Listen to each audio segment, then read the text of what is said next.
For today's topic, we are still on grade 7 math, quarter 1, week 4 percentage increase under Matatag curriculum. So, dito sa video na to, makikita nyo yung sagot dito sa activity 1 natin, find the increase and percentage increase. At yung mga susunod na mga slides, ipapaliwanag ko doon kung ano yung gagawin doon sa ating susunod na activity. Keep watching!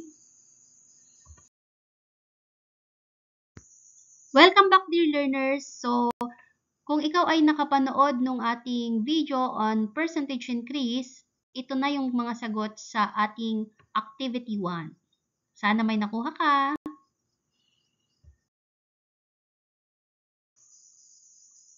So, we have here the original value and the new value given. And then we are going to find for the increase in value and percentage increase. So, ganito rin yung ginawa natin last time.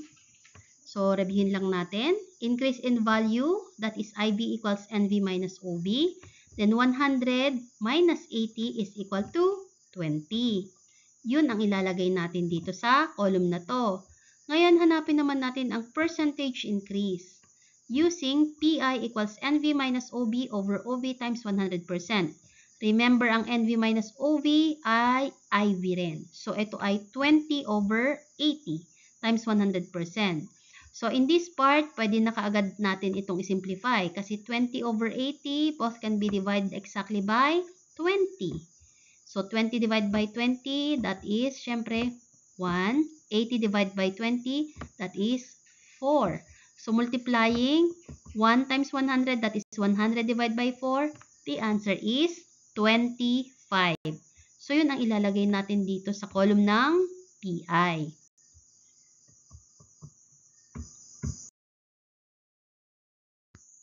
In this case, ang given ay original value at percentage increase.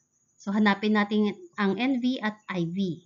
So, unahin muna natin ang increase in value. So, pag naghahanap ng increase in value, importante sa atin dito ang PI, yung percentage increase.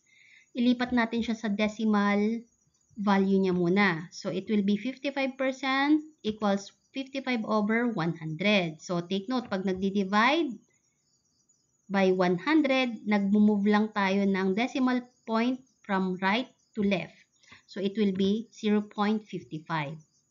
Now, in finding the IV, you just simply multiply the OV times the PI. So, meron na tayong 120 times 0.55 and the answer is 66. So, yun ang ilalagay natin dito sa column na to. Now, next, we are ready to find for the new value or NV. So, NV is equal to OV plus IV. So, pulutin na lang natin yung OV at saka IV and add them up.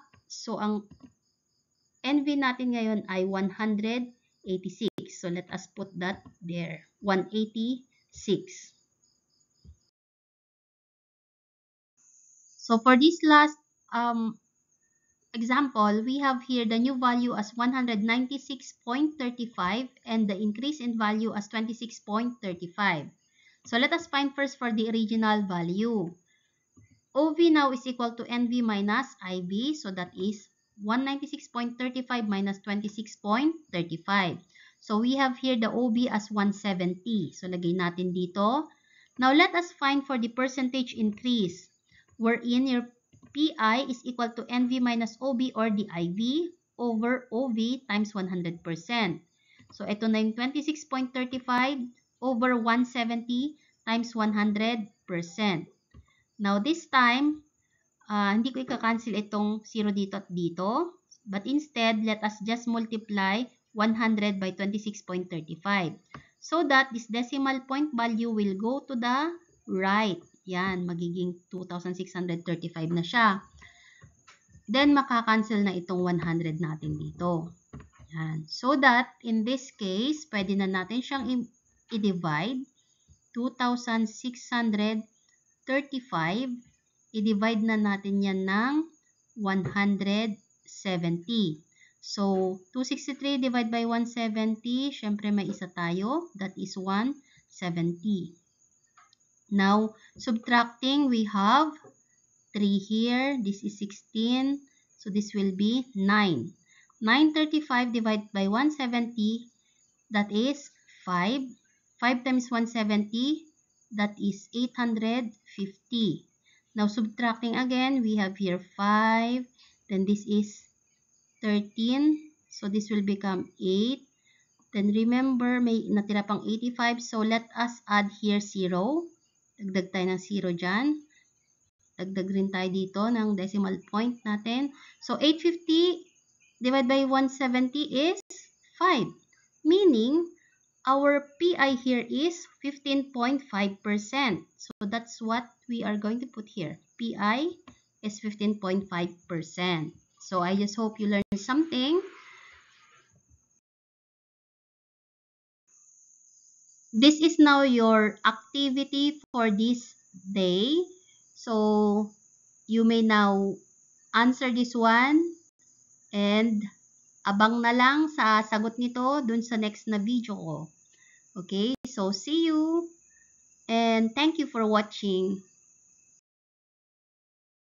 Para sa mas marami pang video, huwag kalimutang mag-subscribe, like, and share.